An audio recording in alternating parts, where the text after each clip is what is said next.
Hi everyone, स्वागत है आप सभी का अर्जुन बैच 2.0 में। आज हमारा लेक्चर नंबर 10 रहने वाला है स्टैटिक जीके का।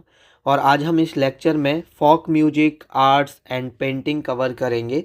इसके बाद हमारा जो स्टैटिक जीके का आर्ट एंड कल्चर वाला टॉपिक रहता है, जिसमें अभी तक हम कवर कर रहे थे क्लासिकल डांस किया, फोक डांस किया, फेस्टिवल किया, क्लासिकल म्यूजिक किया, म्यूजिकल इंस्ट्रूमेंट किया, घराना किया, और अभी हम फोक म्यूजिक कर रहे हैं। इसके बाद एक क्लास और आएगी टेम्पल। इसी के साथ जो स्टैटिक जीके का आर्ट एंड कल्चर वाला पोर्शन है वो हमारा ख़त्म हो जाएगा। फिर हम और टॉपिक देखेंगे जो हमारे स्टैटिक जीके के बचे हुए हैं। शेड्यूल आपके साथ पहले ही शेयर कर दिया गया है, उसी शेड्यूल के हिसाब से आपकी क्लासेस आएंगी। हम यहाँ पर जो ये क्लास की जो पीडीएफ है वो कैसे आप एक्सेस कर सकते हो वो लेक्चर के एंड में डिस्कस करेंगे। तो चलिए विदाउट एनी फर्दर डिले इस लेक्चर को हम यहाँ पे शुरू कर लेते हैं। देखो, अगर हम यहाँ पर बात करते हैं फोक म्यूजिक की, जैसे फोक फेस्टिवल होता है, जैसे फोक डांस होते हैं, जैसे फेस्टिवल होते हैं, वैसे ही फोक म्यूजिक होते हैं। हर एक स्टेट में कोई एक ऐसा म्यूजिक होता है जो सालों से, सदियों से चला आ रहा है और वो चलता रहता है, तो उसको हम फोक म्यूजिक की कैटेगरी में रखते हैं। जैसे अगर हम आंध्र प्रदेश की बात करें तो यहाँ पर एक बुरा कथा, मैंने आपको फोक डांस ही पढ़ाया था। अब वो फोक डांस जिस म्यूजिक पे किया जाता है उस म्यूजिक को बुरा कथा म्यूजिक बोलेंगे। तो बहुत सारे जो फोक म्यूजिक है उनके जो डांस, जो उनके नाम है वो सिमिलर देखोगे आप जो फोक डांस के नाम है, क्योंकि जब वो फोक डांस होता है उस स्टेट में तो वो फोक म्यूजिक बजाया जाता है, फोक म्यूजिक गाया जाता है, और उसी फोक म्यूजिक को उसी फोक डांस के नाम पर रख दिया जाता है। इसलिए फोक म्यूजिक और फोक डांस में आप सिमिलर नाम भी देखने को आपको मिलेंगे। अगर हम यहाँ पर बात करते हैं आंध्र प्रदेश की, तो देखो आंध्र प्रदेश की का जो फोक डांस भी होता है, फोक म्यूजिक भी है, वो है बुरा कथा। अब यहाँ पर ऐसे याद कर लो कि कोई अंधा है और ये बहुत बुरी बात है। ठीक है, किसी कोई अंधा है, कोई किसी के बारे में एक स्टोरी सुना रहा है, कथा सुना रहा है कि यार वो अंधा है, तो आप कह रहे हो यार ये तो बहुत बुरी कथा है, बुरी बात है। इस तरह से को रिलेट करके आप आराम से याद कर सकते हो। उसके बाद अगर हम नेक्स्ट स्टेट की बात करते हैं तो नेक्स्ट स्टेट है हमारा यहाँ पर असम। असम, देखो बिहू इतना ज़्यादा फेमस है, चाहे आप फोक डांस देख लो तो फोक डांस भी बिहू होता है, चाहे आप फेस्टिवल देख लो तब भी बिहू होता है, चाहे अब यहाँ पे संगीत देख लो, गीत देख लो, तब भी बिहू प्रचलित होता है। तो जब बिहू फेस्टिवल होता है उस पर जो डांस किया जाता है उसको बिहू फोक डांस बोलेंगे। और जो डांस जिस म्यूजिक पे किया जाता है, जिस सॉन्ग्स पे किया जाता है, उसको हम बिहू गीत बोला जाता है। ठीक है, तो बड़े आराम से आप यहाँ पे याद कर सकते हो। उसके बाद एक है यहाँ पर निकरी। निकरी भी रिलेटेड है किससे? असम से। ठीक है, और उसके बाद है एक निचू कौनी गीत। अगर निचू कौनी गीत के बारे में बात करते हैं तो एक लोरी संगीत है, ये चीज़ ध्यान रखना। ये कैसा है? एक लोरी संगीत है, लोरी संगीत है, और असम का काफ़ी फेमस है लुलाबाई। लोरी संगीत को लुलाबी सॉन्ग बोलते हैं।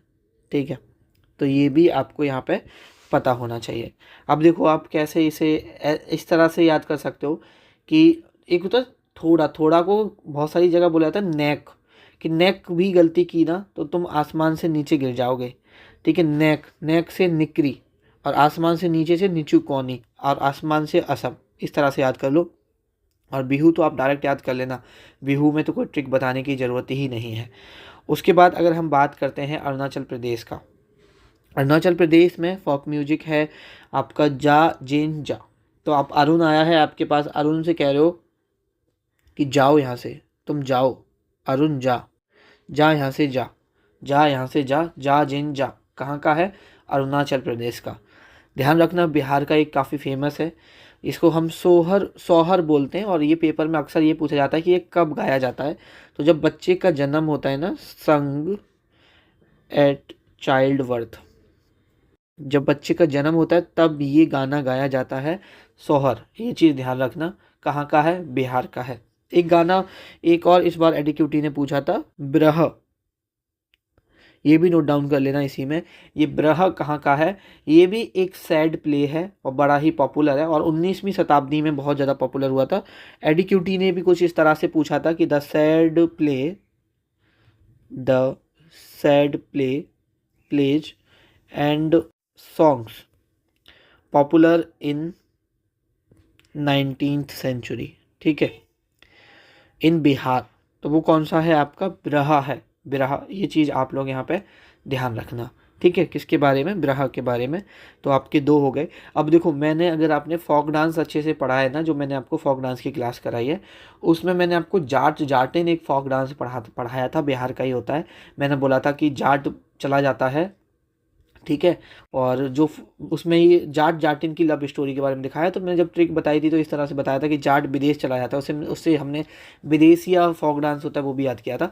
लेकिन आप यहाँ पे ऐसे याद करो कि सपोज वो जाट जाटिन अगर आपको याद है कि जाट यहाँ पे चला गया, उसका मतलब सोहर चला गया, सोहर हस्बैंड को बोलते हैं बहुत सारी जगह, उसका सोहर चला गया, तो उसके ब्रह में, उसके बिना, उसके ब्रह में वो बिल्कुल सैड है। तो इस तरह से आप यहाँ पे याद कर सकते हो। उसके बाद अगर हम बात करते हैं छत्तीसगढ़ के बारे में, तो छत्तीसगढ़ का एक यहाँ पे काफ़ी फेमस है पांडावनी, ये फोक डांस भी है। तो देखो, जो मेरे अकॉर्डिंग फोक डांस वगैरह भी हैं, तो उनको हम ट्रिक फोक डांस में भी अगर आपने याद कर लिया तब भी आपको पता चल जाएगा कि हाँ, ये तो छत्तीसगढ़ का है। ठीक है, ये किस पर है? बेस्ड ऑन जो होता है, किस पे बताया था मैंने उसमें? महाभारत। अब पांडव से ही समझ में आ रहा है ना। देवर गीत, देवर गीत भी कहाँ के हैं? छत्तीसगढ़ के। और एक दोहे सॉन्ग्स गाए जाते हैं, ये भी छत्तीसगढ़ में गाए जाते हैं, दोहे सॉन्ग्स। ये दिवाली के टाइम पे गाए जाते हैं, ड्यूरिंग दिवाली। कब गाए जाते हैं दोहे सॉन्ग्स? दिवाली के टाइम पे गाए जाते हैं। ये बात भी आपको पता होनी चाहिए।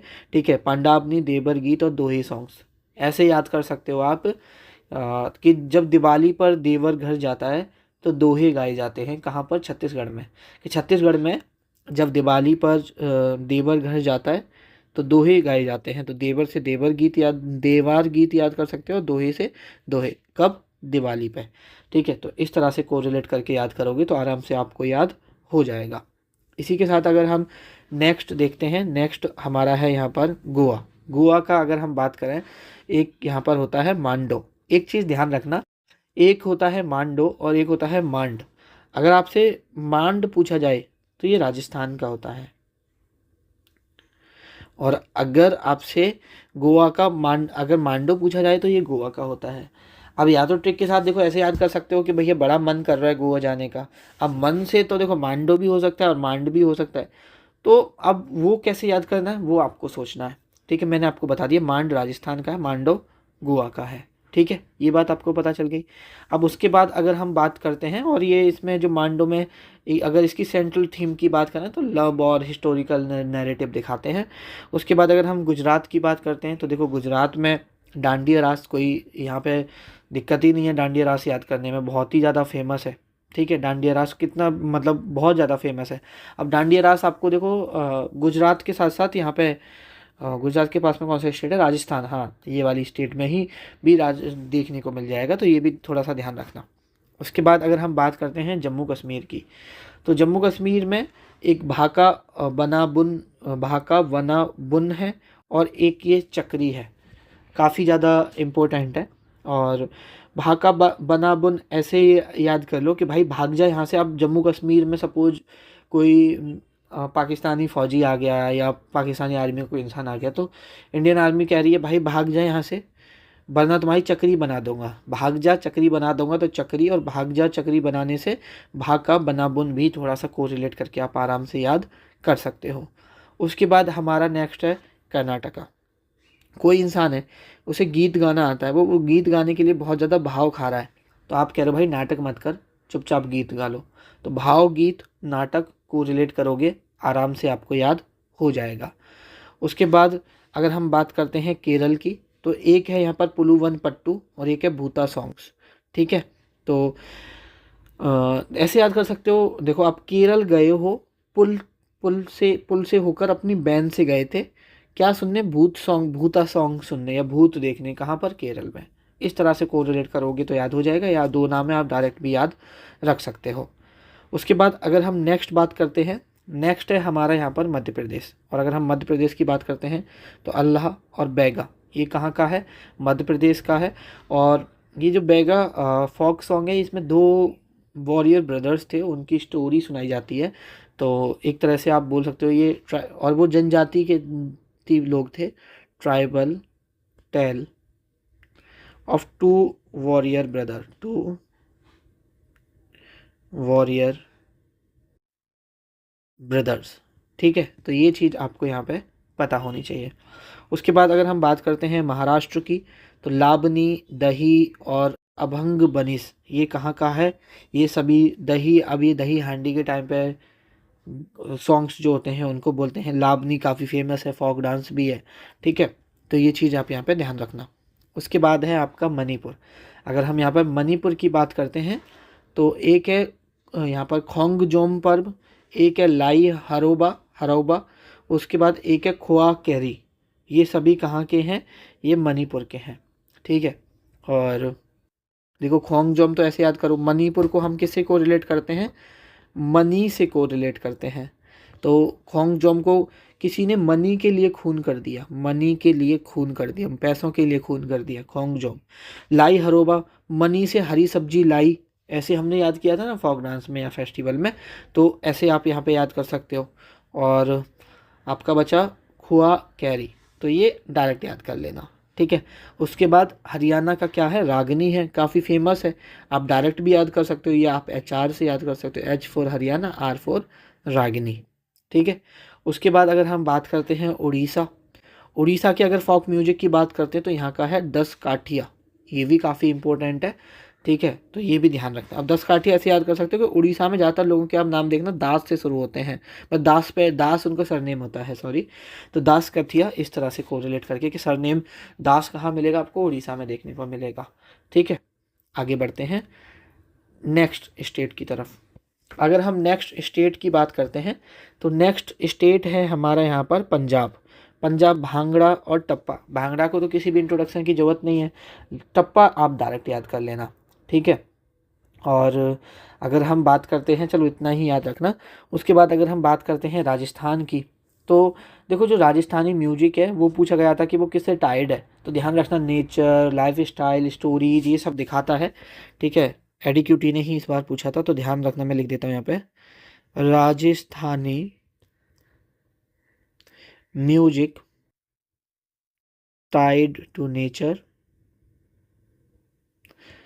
लव या लाइफ, लिख नेचर, लाइफ एंड स्टोरीज, इन सबको कौन दिखाता है? राजस्थान म्यूजिक में दिखेगा। ठीक है, अब जैसे मैंने बताया मांड, मांड कहाँ का है आपका? ठीक है, मांडो गुजरात गोवा का है और मांड आपका राजस्थान का है, ये हम ऑलरेडी बात इसके बारे में कर चुके हैं। और ये मांड सिमिलर होता है किसके? थुमरी या गजल के, अभी मैं थुमरी भी पढ़ाऊंगा। ठीक है, ये देखो यहाँ पे थुमरी पढ़ने वाले हैं अभी। मांड पेपर में पूछा गया था कि ये किसके सिमिलर होता है, तो ध्यान रखना सिमिलर टू थुमरी और गजल, गजल या थुमरी के ये सिमिलर होता है, ये चीज़ आपको पता होना चाहिए। उसके बाद है जैसे पंखीड़ा, पंखीड़ा भी किसका सिमिलर होता है यहाँ पे? अगर हम बात कर, पंखीड़ा सिमिलर नहीं होता, सॉरी, पंखीड़ा राजस्थान का होता है।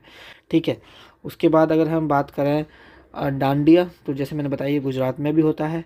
उसके बाद है एक आपका बानी हरी, ठीक है, एक है आपका भोपा और एक है लोटिया, ये सभी फोक म्यूजिक हैं। काफ़ी फोक म्यूजिक आपको राजस्थान में देखने को मिलेंगे, मतलब रिच हेरिटेज काफ़ी देखने को मिलेगा आपको। तमिलनाडु की अगर हम बात करते हैं तो अम्मान, इबार और बिलूपट्टू, ये सब कहाँ के हैं? तमिलनाडु के हैं। ठीक है, तो ये आपको पता होना चाहिए, आप ऐसे याद कर सकते हो, ये डायरेक्ट ही याद कर लो, दो ही नाम हैं। यूपी की बात करते हैं तो अल्लाह, थुमरी और कजरी, ये सभी कहाँ के हैं आपके? ये यूपी के हैं। अगर हम थुमरी की बात करें तो देखो, थुमरी में एक चीज़ ध्यान रखना कि कभी आपसे क्वीन ऑफ थुमरी पूछा जाए, क्वीन ऑफ थुमरी पूछा जाए, तो क्वीन ऑफ थुमरी के बारे में देखो 2-3 नाम है। एक बार यहाँ पे पेपर में पूछा गया, ज़्यादातर जो नाम दिया जाता है वो गिरिजा देवी का दिया जाता है। किसका दिया जाता है? गिरिजा देवी का नाम दिया जाता है।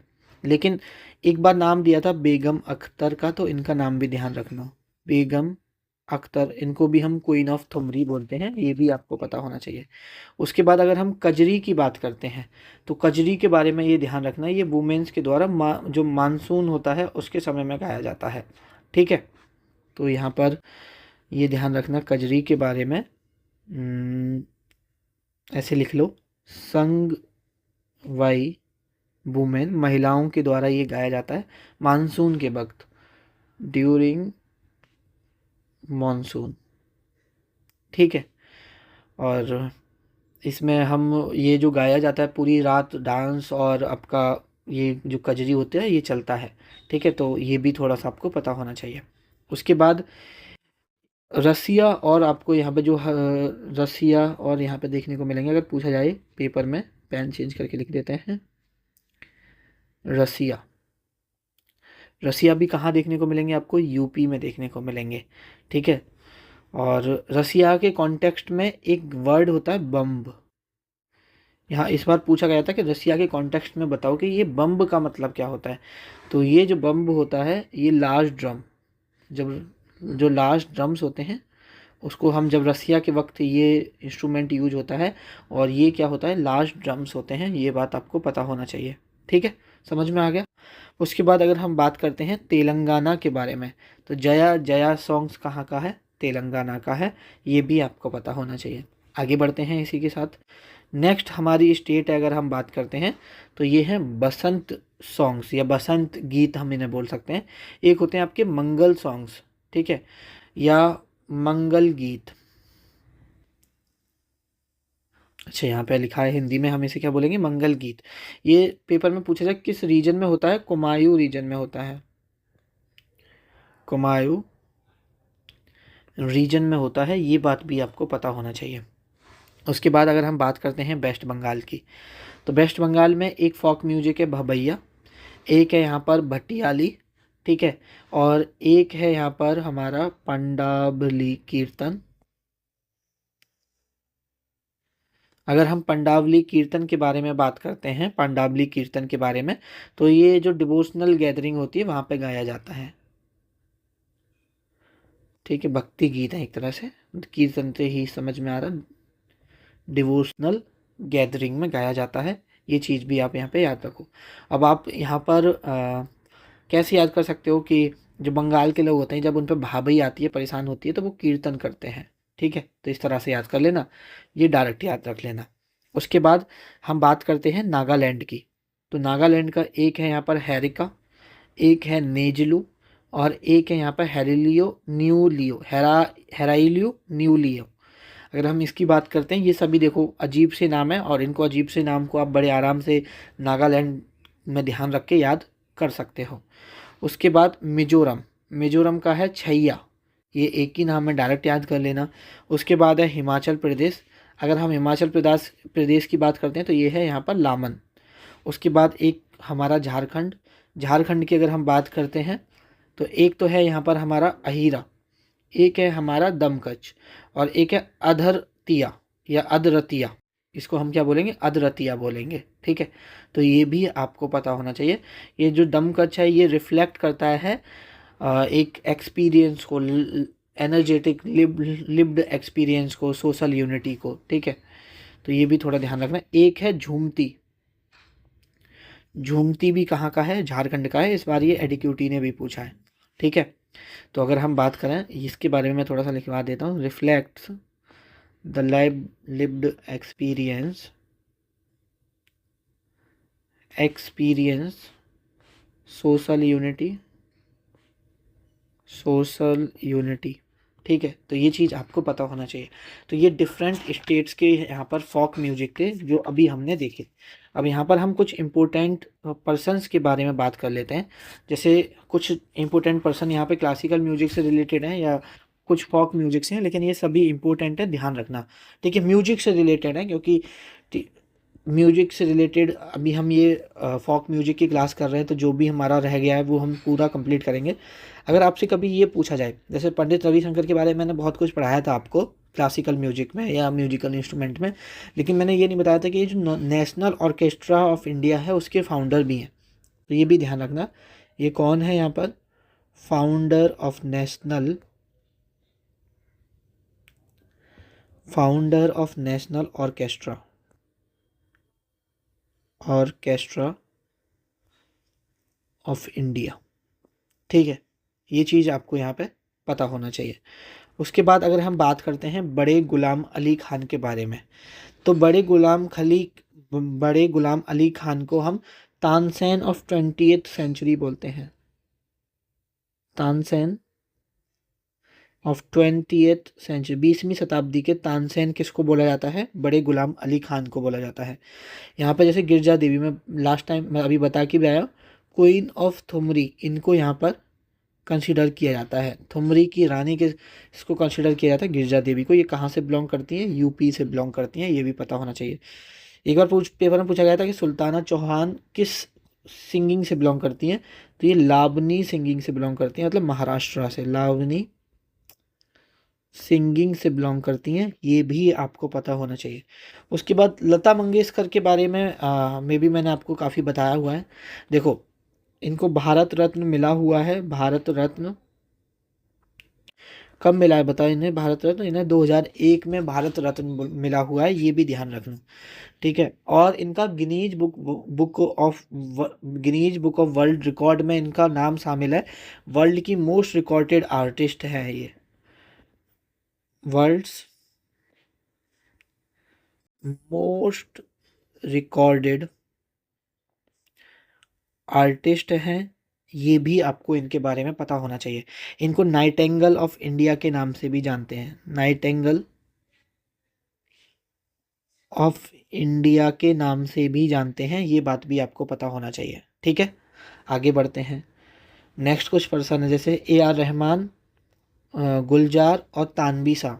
अगर हम इन तीनों के बारे में बात करते हैं तो ये ग्रैमी अवार्ड मिला था, ग्रैमी विनर हैं, ग्रैमी विनर किसके लिए? जय हो गाने के लिए, जय हो के लिए, ठीक है। ये भी आपको पता होना चाहिए। सारे अलामा मोहम्मद इकबाल, इन्होंने क्या लिखा था? सारे जहाँ से अच्छा, ठीक है।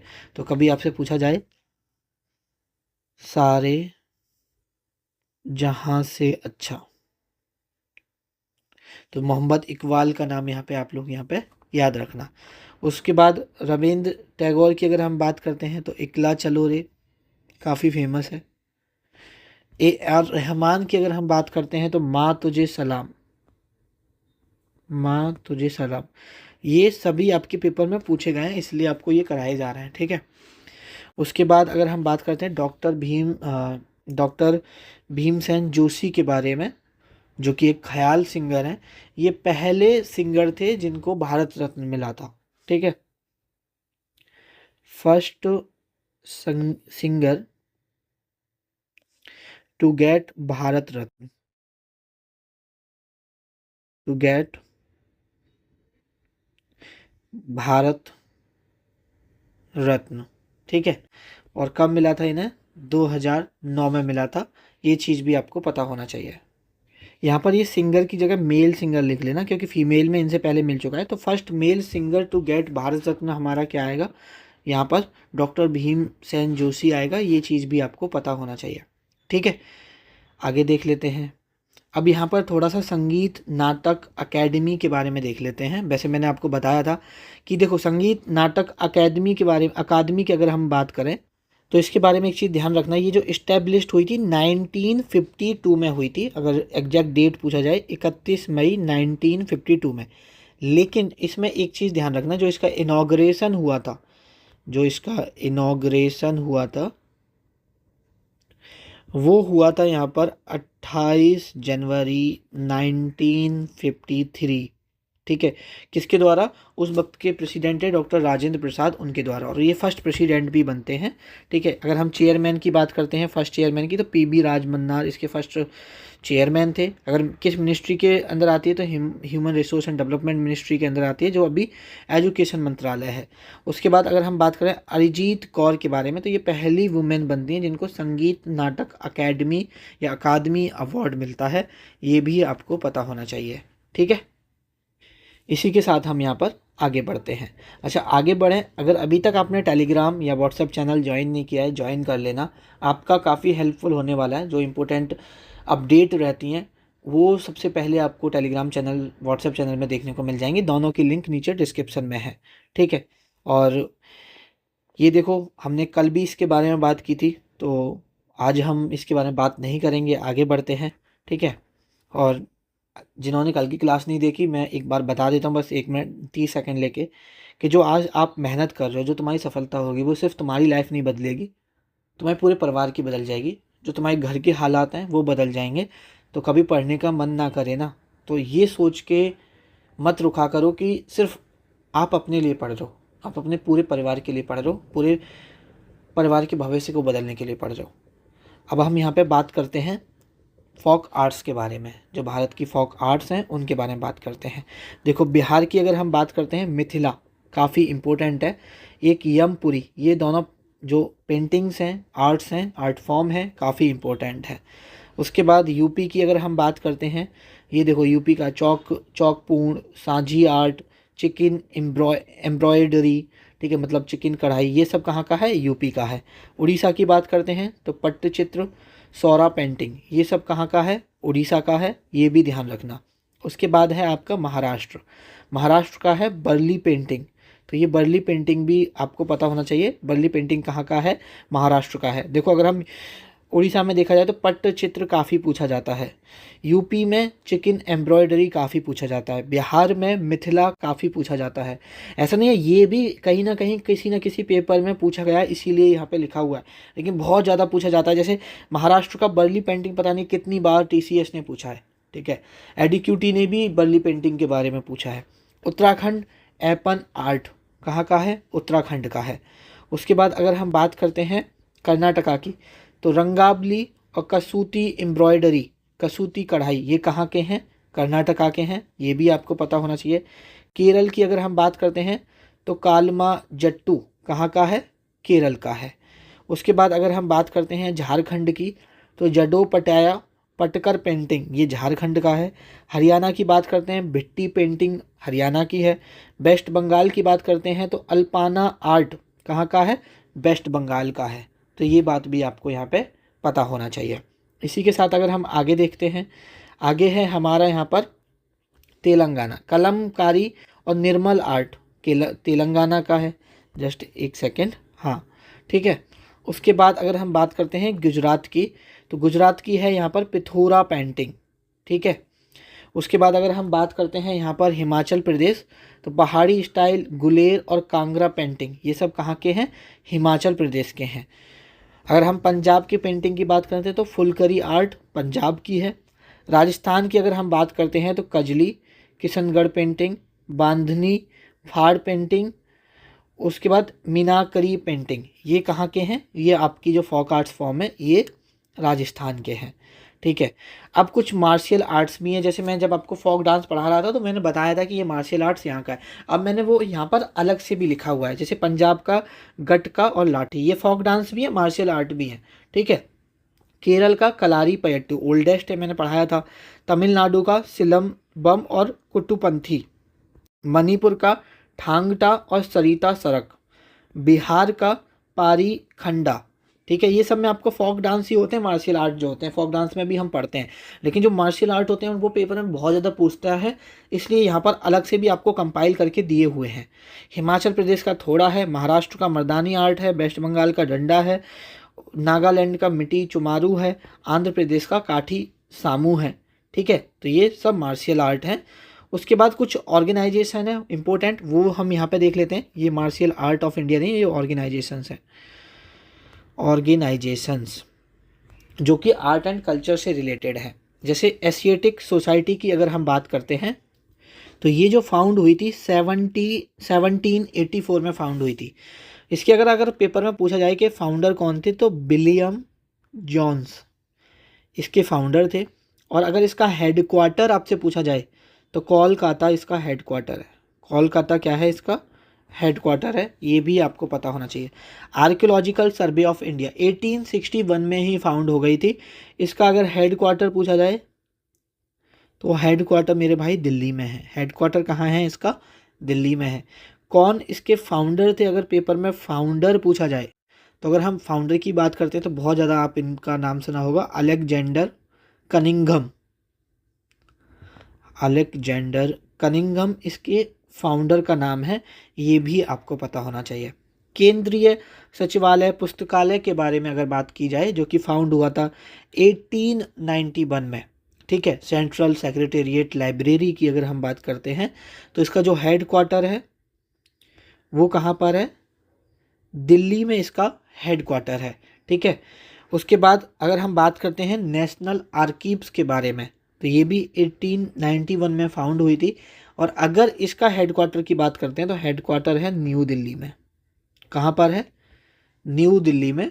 और इसके जो फाउंडर थे C George William forest, C George William forest इसके फाउंडर थे।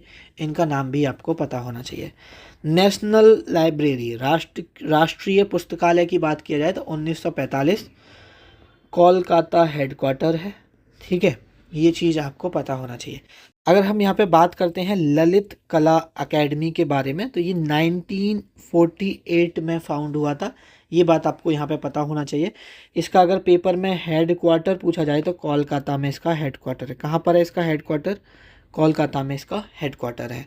इसी के साथ अगर हम यहाँ पर आगे बढ़ते हैं, नेक्स्ट है हमारा साहित्य अकेडमी। अगर हम साहित्य अकेडमी के बारे में बात करते हैं तो 1953 में ये फाउंड हुआ था। इसका हेड क्वार्टर अगर हम देखा जाए तो न्यू दिल्ली में इसका हेड क्वार्टर है। तो ज़्यादातर जो आपको हेड क्वार्टर या तो न्यू दिल्ली में देखने को मिलेंगे या कोलकाता में, क्योंकि ये सब ब्रिटिश टाइम का है और आपको पता है कि कलकत्ता में सबसे ज़्यादा ब्रिटिश का राज रहा है, ठीक है।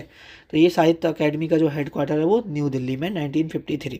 उसके बाद national school of drama NSD, राष्ट्रीय नाटक विद्यालय की अगर हम बात करते हैं 1959 में फाउंड होता है। इसको जवाहरलाल नेहरू जी फाउंड करते हैं। और इसका जो अगर हेड क्वार्टर की बात करते हैं तो न्यू दिल्ली में इसका हेड क्वार्टर है। ये भी आपको पता होना चाहिए।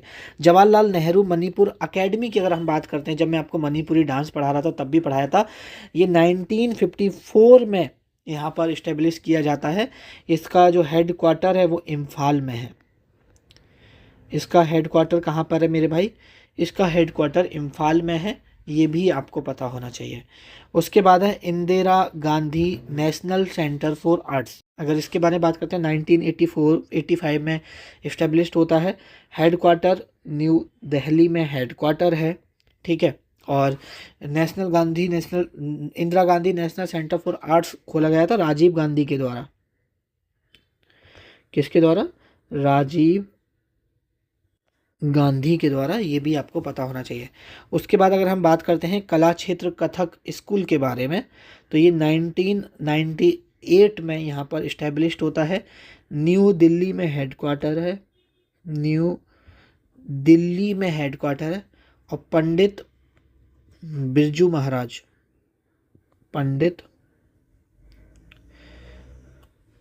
महाराज ने ये फाउंड किया था। इसके फाउंडर हैं, ये आपको पता होना चाहिए। Tagore centre for study of cultural and civilization 2013 में फाउंड हुआ। हेड क्वार्टर की बात किया जाए तो शिमला में हेड क्वार्टर है।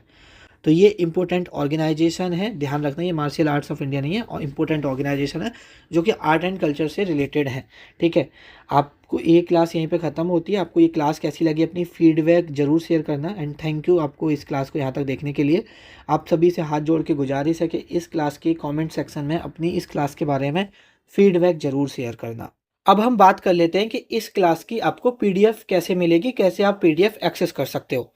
देखो, अर्जुन बैच 2.0 जो कि MTS और सभी SSC एग्जाम के लिए डेडिकेटेड है, ना सिर्फ MTS 2026 के लिए यूजफुल है।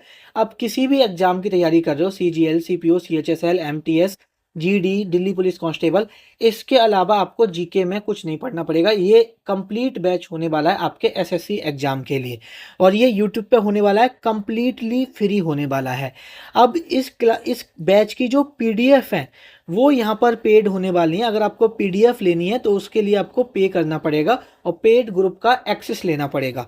सभी PDF यहाँ पर डिजिटल प्रिंटेबल फॉर्मेट में अवेलेबल है। अगर आप PDF को निकलवाना चाहते हो, प्रिंट आउट निकलवाना चाहते हो, तो आप उसका प्रिंट करा सकते हो, आप उसका प्रिंट ले सकते हो और डिजिटल प्रिंटेबल फॉर्मेट में है। हिंदी में बिल्कुल अलग है, यहाँ पर इंग्लिश में अलग है। अगर आप हिंदी मीडियम से हो तो हिंदी में निकलवा सकते हो, इंग्लिश मीडियम से हो तो इंग्लिश में निकलवा सकते हो। दोनों अलग अलग बनाई है, जिससे कि मिक्स नहीं किया है, जिससे कि ज़्यादा पेजेस आएंगे तो ज़्यादा आपको प्रिंट निकलवाना पड़ेगा। हिंदी की बिल्कुल अलग अलग रखी है, इंग्लिश की बिल्कुल अलग रखी है। इसमें इस क्लास की पीडीएफ मिल जाएगी। साथ ही में स्टैटिक जीके के अभी तक जितने भी लेक्चर हो गए हैं, जितने भी लेक्चर होने वाले हैं, लगभग 20 से लेकर 25 लेक्चर होने वाले हैं स्टैटिक जीके के, सभी के आपको नोट्स मिल जाएंगे इसी क्लास के अंदर। साथ ही में अगर हम बात करें आने वाले टाइम में मैं आपको कंप्लीट हिस्ट्री पढ़ाने वाला हूँ, कंप्लीट ज्योग्राफी पढ़ाने वाला हूँ। जैसे अभी हम स्टैटिक जीके कर रहे हैं वैसे ही हम हिस्ट्री करेंगे, वैसे ही हम ज्योग्राफी करेंगे, पॉलिटी करेंगे, इकोनॉमिक्स करेंगे। ये सभी क्लासेस करने वाले हैं और इन सभी क्लासेस की आपको पीडीएफ मिलेगी डिजिटल प्रिंटेबल फॉर्मेट में, हिंदी में अलग, इंग्लिश में अलग। मैं आपको कंप्लीट साइंस पढ़ाऊंगा, फिजिक्स, केमिस्ट्री, बायोलॉजी हम करने वाले हैं, तो उन क्लासेस की भी आपको इसी ग्रुप में पीडीएफ मिलेगी। करंट अफेयर कराऊंगा आपको एसएससी एग्जाम्स के लिए, एमटीएस 2026 एग्जाम के लिए, या आप एसएससी का कोई भी एग्जाम दे रहे हो, सभी एग्जाम के लिए हम ध्यान में रख के करंट अफेयर करेंगे, तो करंट अफेयर की पीडीएफ मिल जाएगी। साथ ही में इंग्लिश ग्रामर की जो क्लास होती है, क्लास करने वाले हैं, जो इंग्लिश ग्रामर में आपको पढ़ाने वाला हूँ, उसकी पीडीएफ मिल जाएगी। कंप्लीट वोकेबलरी जो हम करेंगे इस बैच में, उसकी पीडीएफ मिल जाएगी। रीडिंग कॉम्प्रहेंसिव जो कराएंगे हम, उसकी क्लास की इसकी पीडीएफ मिलेंगी। कंप्लीट आपको मैथ कराने वाले हैं, कंप्लीट रीजनिंग कराने वाले हैं। ये जो मैथ और रीजनिंग रहने वाला है ये एमटीएस लेवल का रहेगा, बाद बाकी का सब आप कोई भी एसएससी का एग्जाम दे लेना, सभी में उतना ही यूजफुल रहेगा। ठीक है, इन सभी क्लासेस की पीडीएफ ये 1 साल तक क्लासेस आने वाली हैं, और आने वाली 1 साल तक की 1 साल में जितनी भी क्लासेस मैं आपको कराने वाला हूँ, सभी की पीडीएफ डिजिटल प्रिंटेबल फॉर्मेट में, हिंदी में अलग, इंग्लिश में अलग, आपको इस ग्रुप में मिल जाएंगी। इसके अलावा जो भी आपका जब तक पेपर नहीं हो जाता, जब तक एमटीएस 2026 नहीं हो जाता, जब तक आपको यूट्यूब पर जो भी पढ़ाया जाएगा, सभी की पीडीएफ इस ग्रुप में एक्सेस कर सकते हो। इस ग्रुप की पीडीएफ, इस ग्रुप की जो प्राइस है वो 299 है।